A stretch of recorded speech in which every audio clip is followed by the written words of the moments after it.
Welcome to our new podcast, In the Hunt, powered by GameForge. Welcome to this episode of In the Hunt. This is Brian Bailey here in Charlottesville, Virginia. I'm joined with Mark Sweeney, as always. Mark, what are you up to? I'm back home. I traveled. I was in DC for the weekend, just doing some clinics up there, which is nice, up at TPC Avenel, which is a beautiful golf course. I hadn't been to in a long time, but it was great to get out, and everybody's all excited about playing golf this summer up there. No, I know. I was traveling all last weekend, which was the first time I've flown since COVID hit. So that was a different experience. And I learned to drink really, really slow and eat really, really slow. And therefore my mask was off almost 99% of the time.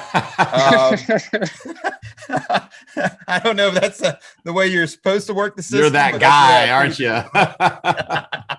Nobody cared, did they? No, my first stewardess was a little she's a little cranky. The second one just didn't even really acknowledge that people were on the plane, so that was actually really pleasant. But no, it was fun, and I got to play some golf up there. I sent a picture of those rental clubs that they gave us.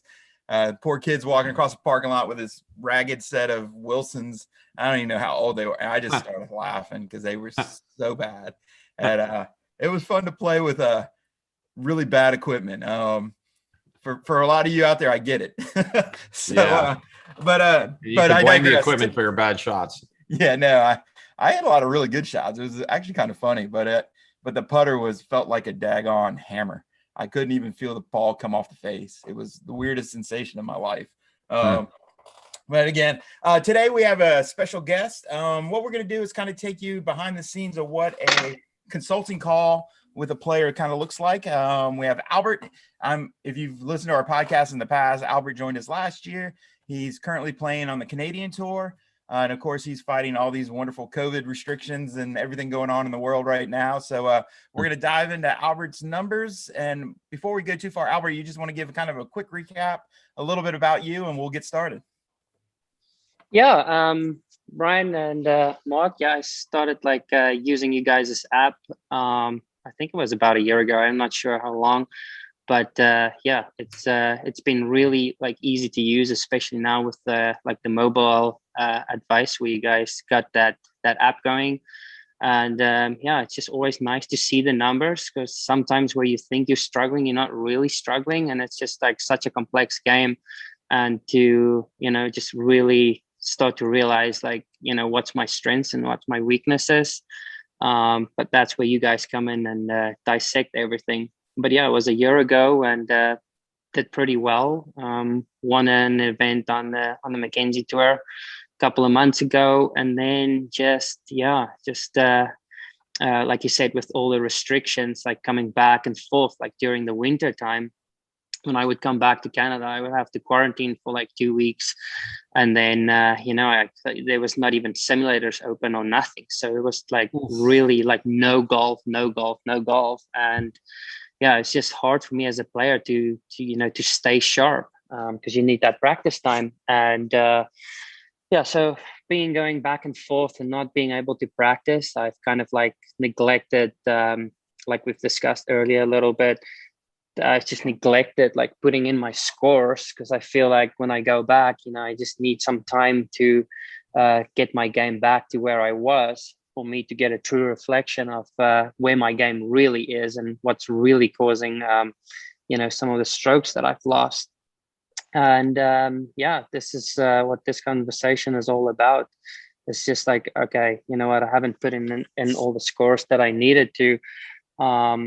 But also in the fact that I get lost in everything. It's not just all the numbers, but how do I practice to get this better? I kind of sometimes feel like I'm a little bit of a scatterbrain.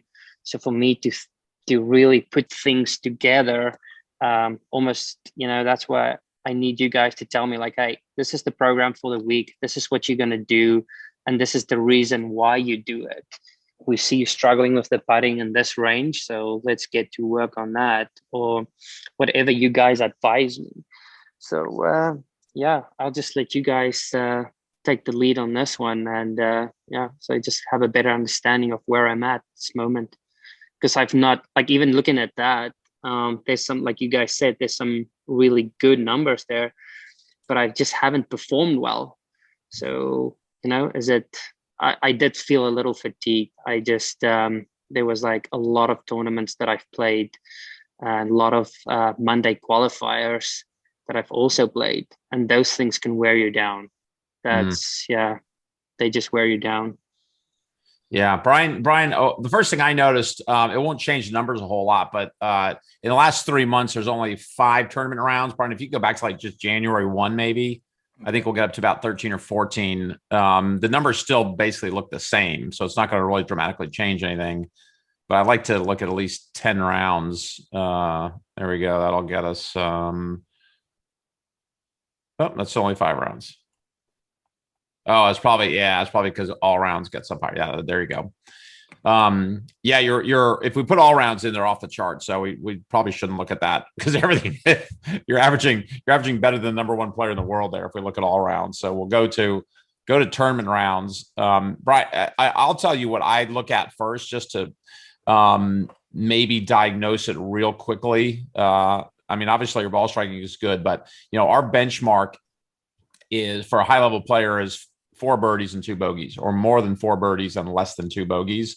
And if you just take a quick look at yours, you're at 3.8 birdies around, 2.6 bogeys. So the bogeys is a little bit higher than we want. We really want that down to about 2-ish, which just makes me jump straight down to scrambling P6s, and then our short putting. We'll have to look at our short putting also. And your scrambling is at 44%. And right there, we'd like to see that higher than 50. So right off the bat, your birdies are pretty close to our target, but you're making too many bogeys. So the question is that greenside proximity? Is it disruptors? Your disruptors are a little high. Are those lost shots where you have to punch out and say par from far away?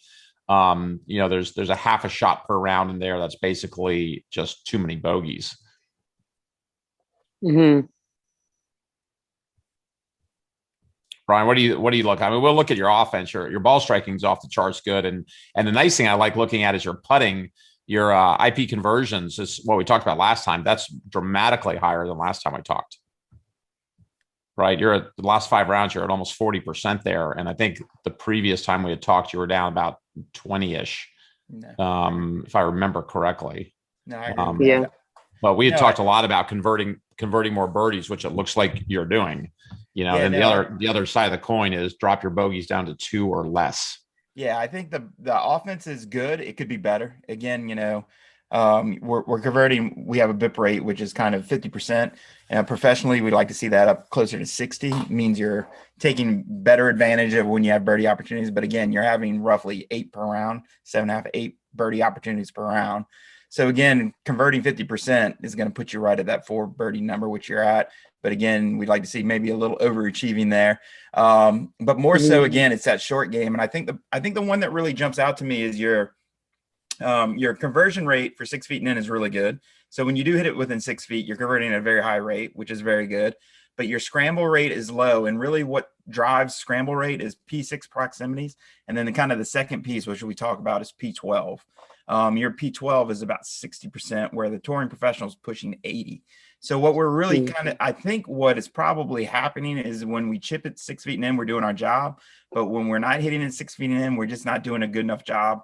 We should, leaving 20% more shots inside of that 12 feet, which gives you that opportunity to make a putt, which gives you the opportunity to inflate your scrambling score. So to me, the bogeys are really being driven by the fact that P12, and again, where's that P12? It could be simply your disruptors. You're averaging 2 per, is not allowing you to get to the green. So therefore your P12 is getting decimated because the 2 times you have disruptors, you have no way to play it into the green to get it within 12 feet. And then again, that's kind of that spiral into that conversion rate. But again, kind of looking through everything, your 3 putts are way down. Your 1 putts are way up. Your ball striking, again, is definitely your strength. So I think to me, it's really starting to look at what in that scrambling category is causing the bogeys to be just a little too inflated. Yeah, that's definitely like what I've noticed is definitely like the chipping and the just around the greens is not as good as obviously as I wanted. I've always been like a great chipper, but I've kind of feel like I've lost that a little bit. I think we touched on it a little bit last time. Whereas I'm just like when I sometimes, and I don't know where this came from, but just when I miss the green, I'm like looking at a line, I'm looking at the pin in the situation. I'm like, what do I do with this shot? I'm like almost not certain how to play that shot. And it's just been kind of like there's a lot of information in my head, but to put it into that shot, like how to do it. And, do I stand open for this one? Do I cut across it? Do I go a little steeper? Do I go a little shallower? There's just a lot going on that I need to get rid of. Well, I think with that component, if you really, I think all those pieces are basically explained if you kind of go, what does the ball want to do from the lie? Like when I look at the lie, is it coming out with energy without? Is it coming out with spin or not? Is it coming out, trajectory wise? Can I control? I think if you answer those three questions right out the gate, I think that next answer kind of takes care of itself. Well, the ball wants to do this. So that's really going to dictate how I'm going to hit this shot. Now, can I override it and maybe do something? Yeah, if I have to. But, for 90% of the shots, if you could say, hey, is it coming out with more or less energy? Is it coming out with more or less spin? And can I control trajectory off? Like, what trajectory does this thing want to do? If you kind of understand those three parameters, I think it really dictates. You go from having hundreds of thousands of shots that I could do this, or this. And I think that'll really narrow you down to, maybe a handful of shots. And then from that, you pick what you think's best. But again, I think that concept of is when you don't succeed around the green, you start to second guess, third guess. I could have hit this. I could have done this. And I think that falls back into training as well. So when you're training, don't be complacent around the green. If you're going to sit in one spot, hit 10 balls differently. One of my favorite drills is, basically 10 shots of variation. Sit in one spot and do 10 completely different things and learn from that. And then, like I said, move around and kind of control that concept of, again, if I understand what the ball wants to do, and then as I start applying variations on it, you'll be amazed on how many different shots you can hit within your parameters of 6 feet, 12 feet. So I think that's just going back to basics and just understanding around the green. What am I trying to accomplish? Can I hit it within 6 feet? What gives me my best chance to do that?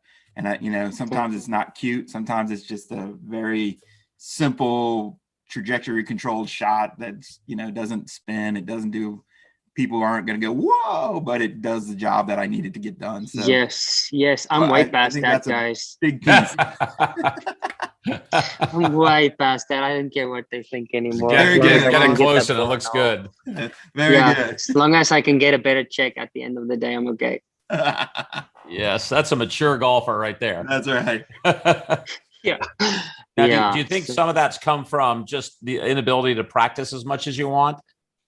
That's definitely one of it, Mark. And that's something that I've noticed. Like even things in South Africa, right? And at golf courses, believe it or not, like most of the time where you go is you see like a nice driving range, a nice putting green, and very, very mediocre like chipping greens.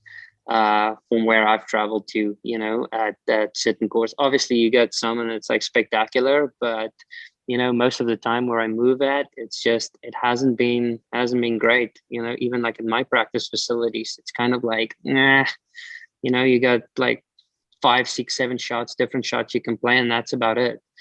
So, I've been trying to go out on the golf course, and it's nice when you get a golf course which is not too busy and you can kind of like throw balls around and just hit a couple of shots. But it's definitely, I think, not practicing. And also, like I just told Brian, it's just of how to play the shot. So I just need to like find a way to just get back to basics and just make sure that I get the job done in that way. Yeah, there's a fun game I like playing with a lot of students where we go out when you go out on the golf course, because you're right, it's really hard to find good short game conditions in the practice area. Like even at one of the courses I'm at's okay, but the other one is just a green by the first tee, and there's really no short game you can do. But we'll do a game where you play your normal shots in the green, but then you have around the green, you've got two shots. You've got a birdie putt, 20 feet in, and you have a short-sided missed green shot. So something short-sided off the green, any, rough fairway, bunker, whatever lie you want. And you play both balls. So you have a birdie putt and you have an up and down. And the goal is to be par better at the end of however many holes you play. But everything's short-sided, and that really forces you to play the more difficult shots where you're trying to stop the ball versus, a chip and run across the green. You put yourself in more difficult short-sided situations and figure out where you're most successful getting that up and down from. I like that one just because you're balancing that with the birdie putt. So you're always hitting one birdie putt and you're always hitting one short-sided, more difficult par save. And it just gets you a bigger variety of conditions to practice that in. Yeah. And that's I think that's where the next conversation will go when we finish with this one is, how to practice. I think it's easy as a golfer just to get habits and getting to those habits, right? Of certain things. But now with GameForge, I think it's easy to see where I need to save some strokes. So if we can build something around that, and then touch base, say every 2 weeks, or at least every once in a month, as we get more rounds in there, and to really see and structure the practice sessions around that. Yeah, definitely.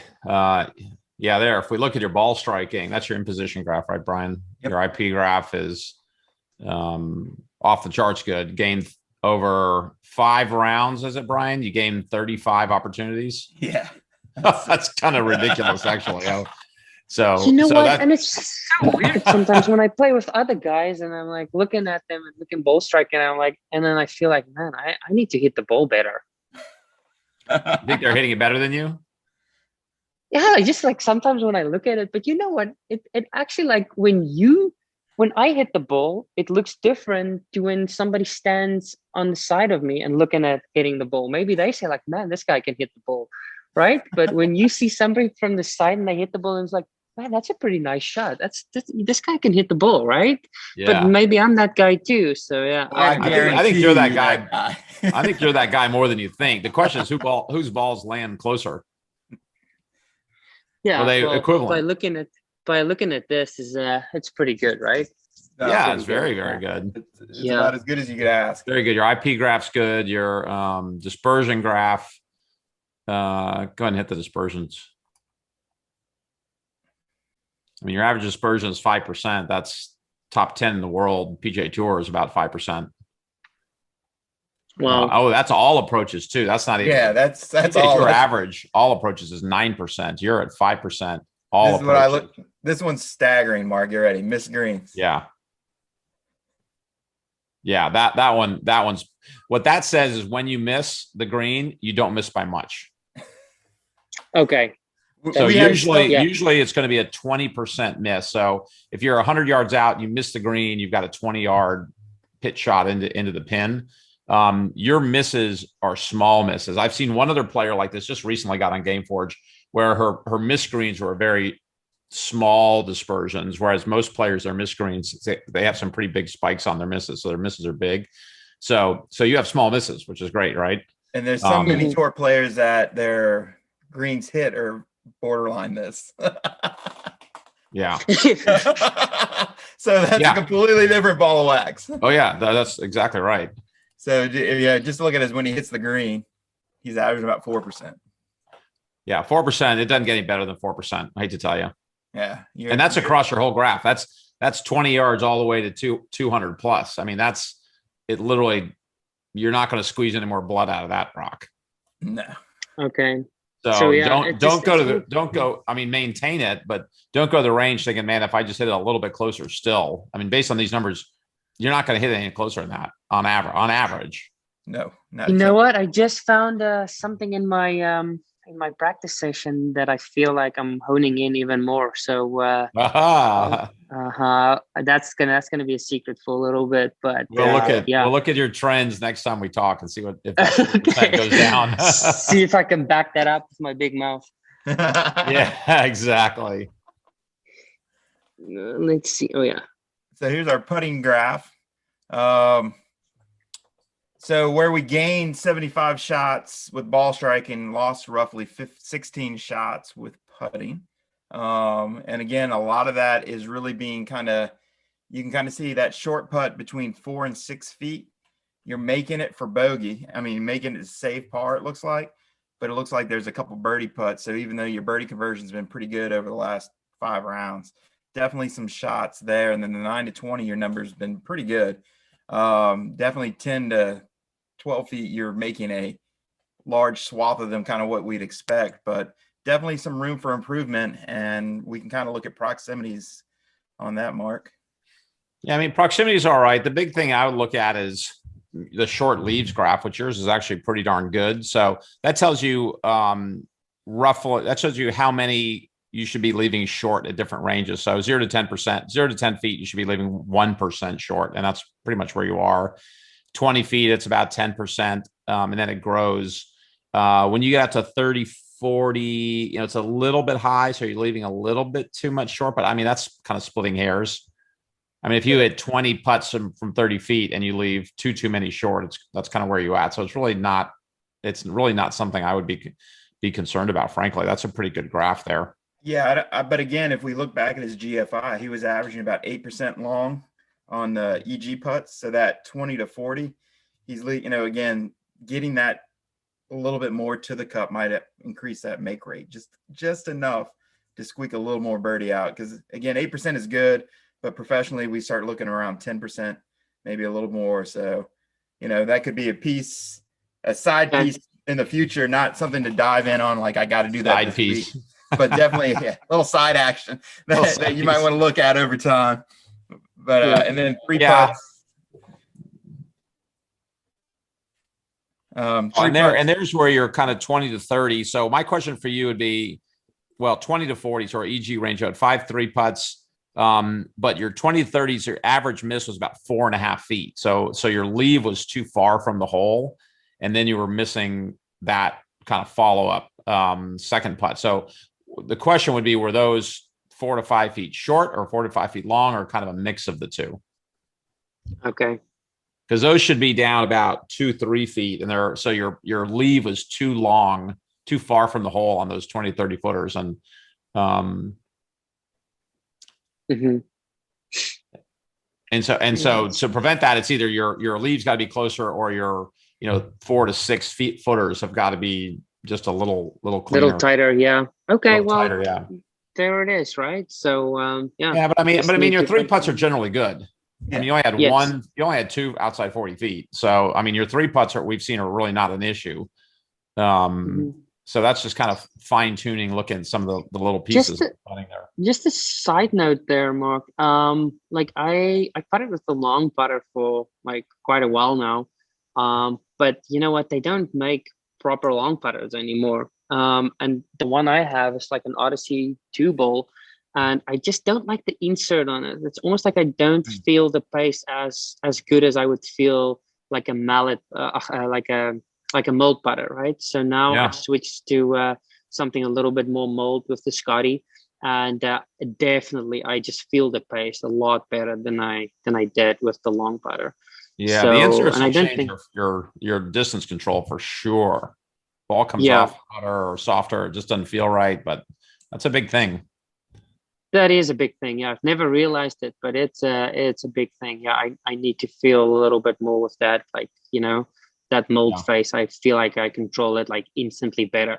And then also like the loft on the putter, like with different greens, that's something that I've discovered too. Like, why can I feel like the pace so good, like on this one green, and then go the next week and it's like, what is going on here? Right. I just can't get it. So yeah, I think that's something I need to look into, whether I decide to go with the longer putter or the shorter one, as long as I, just have something available to just change the loft so I can, have better distance control.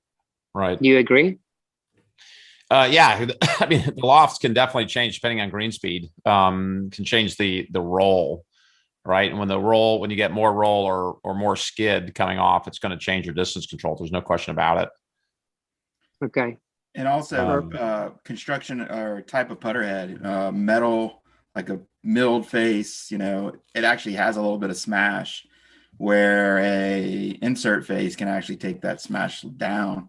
So a lot of players, that feel of being the ball to jump and putting a little bit off the face with a metal with the actual milled face is something that some people like and some people don't.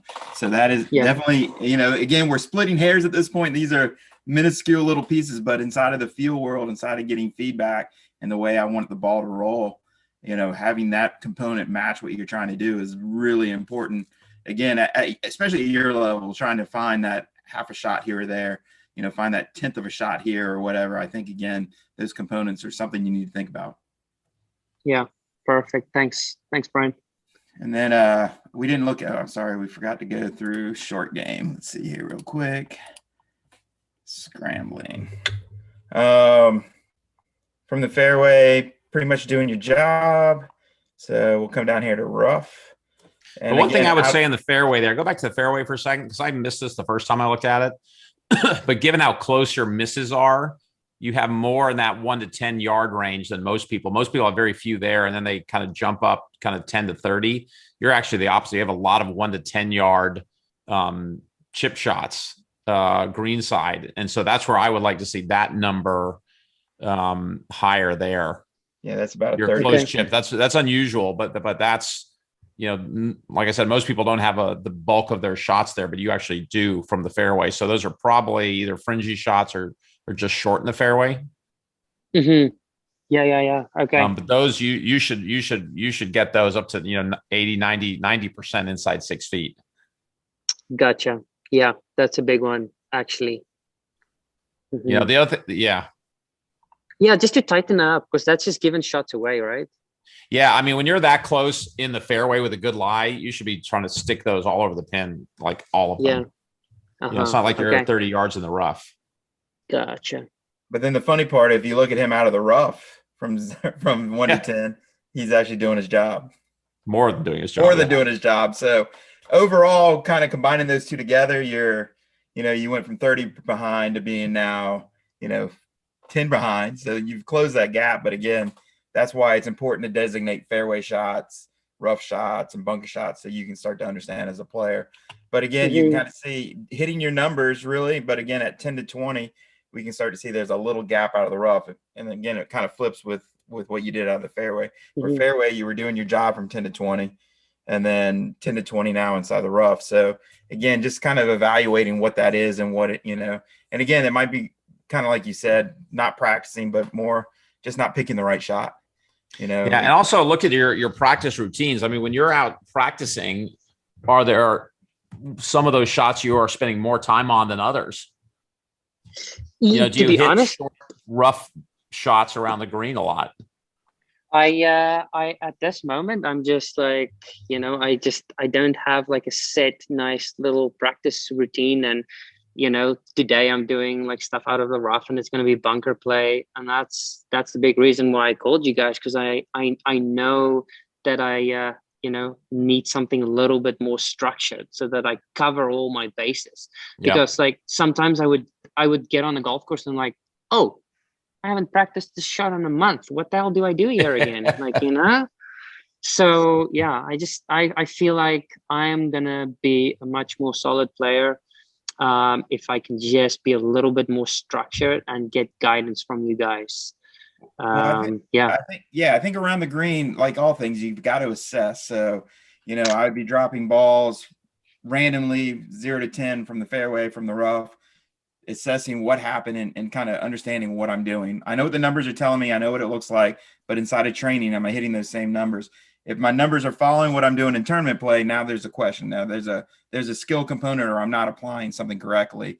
And then you can really taper down and say, maybe it is from the fairway 0 to 10, but more so maybe it's the back half of 0 to 10. Maybe it's 5 to 10. I'm trying to hit this shot, but this shot. So again, to me, there's got to be a structure in the fact that you've got to be following your trends and understanding what's happening, but also inside of training, figure out those skill components that aren't supporting what you're trying to do.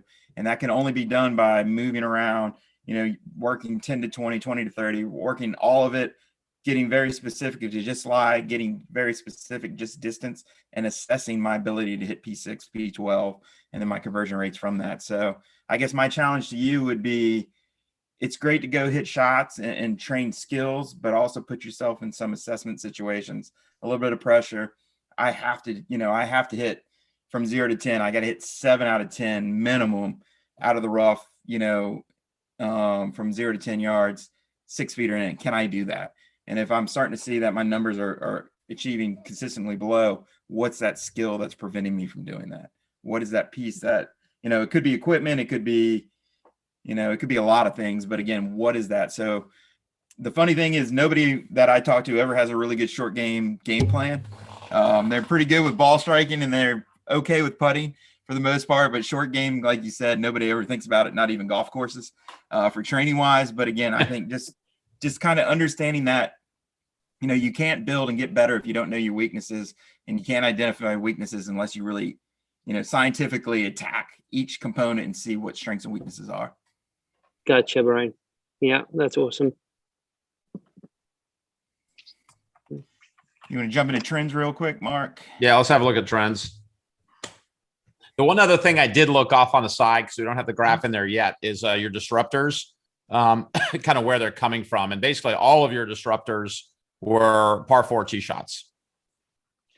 Yeah, I am. This is another thing about like equipment. I just had just been struggling for driver a little bit because my Old Faithful.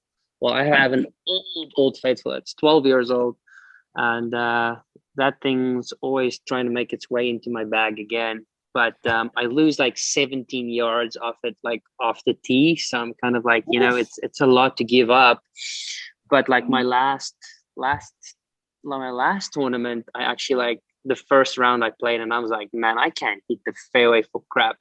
And then my iron shots are pretty decent, so I'm like, can't be my swing and stuff. So grab Old Faithful. Luckily, I brought it with. And yeah, for the last 3 rounds that I played, I think I've missed one fairway by a foot. It was just unbelievable. So, I'm just like, equipment makes a difference. It does. Well, it goes back to Mark. He did it. What is it? About 70, 80 yards difference in distance to the hole from hitting fairway and not hitting fairway. So even though Old Faithful might be killing you a little bit, not hitting fairways is killing you a lot without Old Faithful. So it's, again, if you can find that Old Faithful in a newer version that gives you the 20, go all in. But understand that, again, that ability to hit fairway, the myth of hitting it super far and hitting the rough and you're going to be more accurate is not really true. So just be careful with that. Yeah, there's a trade-off. There's a trade-off. I mean, if you put if you took 2 players and put one in the fairway all day long, 50 yards behind the other one in the rough all day long, generally the guy in the fairway is going to win, generally speaking. But it's not as simple as that, because when guys hit it longer, they're hitting some fewer maybe one less fairway, but the ones that are in the fairway are farther. You know what I mean? So there's 2 dimensions going on there. You kind of have to figure out overall, are you having better approaches or not? That's kind of the equipment question there. Longer is great, but not longer at all costs is not great. You've got to figure out the balance. Yeah, that's it. So now I just got Old Faithful there, and and at least I have something that I know I can at least give myself second shots into the green. Yeah. But like you said, I'm busy searching for something that I can just get out there, and it's a tough one sometimes. It's not as easy to just get something you like and you trust. Yeah, no doubt. So the last 3 months here, the thing is, you've got, it looks like one round per month. Yeah. That can't be quite 1 round per month, right? This tournament's only, right, Brian? Yeah. Yeah. So because there's no variance in there, there's no yellow bar showing you high and low. That means it's either 1 round or you had multiple rounds with the same stats. Like you had 2 rounds, both with 3 birdies or 4 birdies or whatever. 7 birdies. 7 birdies in April. That's a nice one. Yeah, no. So, but again, like I said, just to kind of look back, birdie wise, you were definitely hit in 2020. You were really hitting that number of 4.5. And again, that's, the golden number for touring pros. We've got to find 4. So the question is, what was that, right? So we look at greens, which we know your ball striking great. It's crazy. So you're looking anywhere from 14 up to 15. So again, ball striking. And then the question is in positions. And you can see kind of what we see is the in position graph. Again, small target. Don't change what you're doing, but we can see a slight drop off of it in positions. So we can see birdies are kind of dropping down, and we can see in positions are kind of mirroring that condition. And that, so again, from when, sorry, Brian, to interrupt, from when was that where it started dropping? Like what was that date? Well, after October. Yeah, after October a lot. So when the season ended last year, between the re-kick of this year, we can definitely see a change. So Brian, go to fairways and see if that mirrors fairways. Yep. Or not. That's interesting. That's when I changed equipment. Yep. Yeah. So the IPs mirror your fairways. So that just shows that you have a high correlation between fairways and in positions. Okay. That's good to know. Oh, faithful. That was the new driver, huh? The April one? When did I get a new driver? Was October last year? Last year? October's kind of, you were kind of at your height, and then like I said, in the new year we're definitely seeing but the good news is you put it back in your bag in July and your fairways actually went up. So yeah, it's going up. So again, not telling you what to do. However, well, let's watch this for the month of July going forward. Right. And then we'll clip over to bogeys really quickly. So again, you can see we're, most of 2020 you were really kind of at 2 or below. So making more than 4 birdies, making less than 2 bogeys, the perfect recipe to make money and win stuff. And then again, we can see our bogeys have slowly crept up. So again, what is our bogeys? Again, we look at greens. Your greens have dropped, so that puts more opportunities to have to get up and down, right? So that's always a negative because, more opportunities, you're going to fail even at whatever percentage. And then we go into what is your P6 rate. And you can see your P6 rate was climbing through the last half of the year. And then again, we're starting to settle down. And again, we can drop the benchmark of the tour player here, which you're kind of hitting your number. You can kind of see you're kind of balancing that 50%. But the problem is at 50%, if we have more and more opportunities to have to get up and down, our up and downs are going to get worse just on the sheer fact that we have more opportunity. So I think that's a big piece of it is, again, in the big spectrum of it all, when I miss more greens compared to what I'm used to, that just puts, a quarter more bogey in the system just because I have more opportunities to do it. Yeah. 50% of 6 is bigger than 50% of 4. Always. Unless you're a politician, then it's better. And it's whatever you want it to be. It's whatever you call it. It's what I say it is. Sorry. but again, that's kind of the arc we're and again, that's what we kind of saw in the GFI. So again, if we jump back to your GFI, again, what we see is just birdies have dropped just a hair, from over 4 just to under, and our bogeys have gone from 2-ish just to 2.5. So that's that a little bit of scoring range difference. And there's a shot. There's a shot around. Yeah, there's a shot. Yeah. Brian, just throw up next level so you can see real quick because it'll summarize all that. Just a quick question there, guys. If you can go back to Nightcraft just quickly. Go back to GFI. Mm-hmm. I always there's also not enough eagles there, right? And that to me just sometimes say into the par 5s. That's one thing that I've seen that I've kind of lack a little bit. It's just to get something that I can hit nice and high. Just give me a little bit more of an opportunity because I don't think, I've been struggling with the 3-wood and the 2-iron at this moment, and I think it just shows there too. Because your go forwards are really high, but we're not getting any eagles with it. Now your scoring's pretty good, so you're still making your birdie. You're kind of doing your job there. But again, there's not much eagle. But the good news is you don't make double. So to be fair, there's only 5 rounds in, and tour players make 0.1 eagles. They make an eagle every 10 rounds. Okay. So if you put Gotcha. 5 more rounds in there, the question, if you make 1 eagle, then you're still on target, but On it's fun target. to watch. Okay. Yeah. Okay. Gotcha.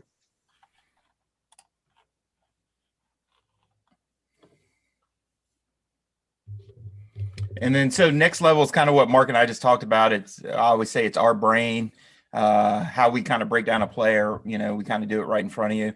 So again, ball striking, definite strength. So averaging 1.2 under, looking at going to 2 under. Again, where there's target zones, it's that scrambling, and it's also that P6 number. So again, just kind of that concept of what are those components that I need to kind of, get a little bit better at. Your EG conversion we talked about was a little bit low, and we talked about kind of sidebar that, kind of trying to get the correct distance control at distance and make a little bit more. So again, the concept really is, as we talked about, is it's not making so much more birdie. It's really taking bogey out of the system. And Gotcha. again, that would be scrambling, and that would be your P6 proximities. Okay. So now the thing is also just to keep the ball striking, everything good, to keep that going. Yeah. And then just work on this, right? Yeah. Sometimes I would see, oh, that's the problem. And then I go work on this, and then I neglect the other one. So that's the tricky part of getting everything together. I think benchmarking wise, you got to keep doing what you're doing inside of ball striking.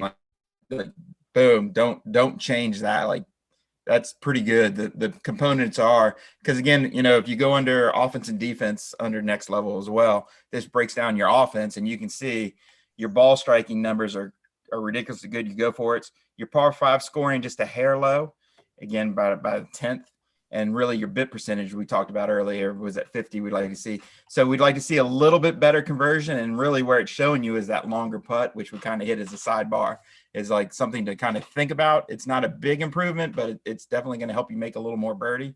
But again, when you really look at defense, we got to take a half a shot out of that. How are we going to take more than a half a shot? It goes back to scrambling and kind of that P6 piece. Your noise is nothing, right? You make no doubles. You're not making eagle right now, but you're not. And then, over these 5 rounds, there's no noise in the system. So all your scoring is off of whether I make birdie, par, or bogey, which is what we want as a player.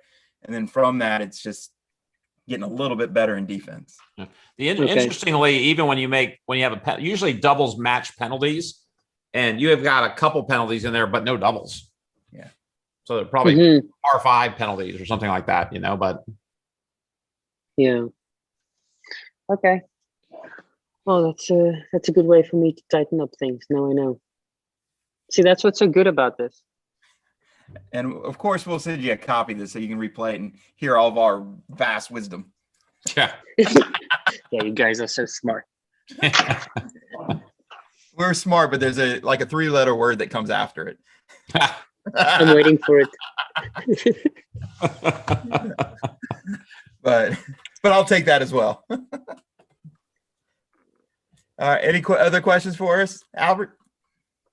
No, that's pretty much it. I'll just be in touch maybe with Mark, and we can go through some putting stuff with aim point, and it's just a couple of questions that I have with that. Yeah, just to make sure. If you're not familiar with the targeting stats, have you seen the targeting stats in the app? No, I've not. Yeah, so if you go into settings in the app, you can turn on targeting stats, and then you can put in, when you approach the green, you put in the pin, your target quadrant, and where you actually hit the ball. So if the pin's back left and you're targeting back left, and then you don't hit the back left, you kind of enter those things that you just tap the screen to put it in there. But then it'll start giving you stats for each quadrant of the green. So if you're worse at front rights, that'll show up real quick.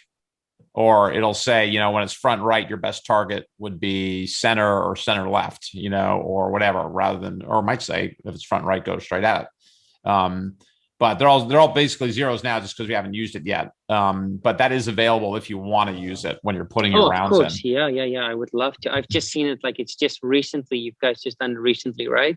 Yeah, it's pretty recent, and it's optional. So if you don't turn it on in the app, you won't see it. As much information as possible. Yeah. Yeah, we can find a player that's got stats in there, but it can be pretty interesting. Let me see. Yeah. So you say just put in the target. So for instance, it's bottom right. and then where I want to hit it is like maybe in the middle. Yeah. And then where I actually hit it. Right. Exactly.